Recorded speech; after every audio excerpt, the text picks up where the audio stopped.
Welcome back to my tutorial. Today I'm gonna show you a real quick tutorial. So in this video, as you can see, my PC is disappeared. So how to recover? Yeah, if you have any problem, your desktop icons is disappeared. So how to get back that? So what you do is just click and make sure this box are all to check.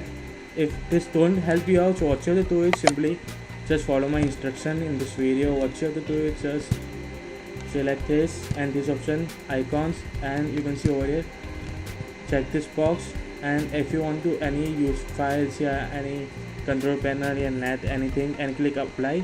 And as you can see, my icon is back right over here. Click OK, and just need to just click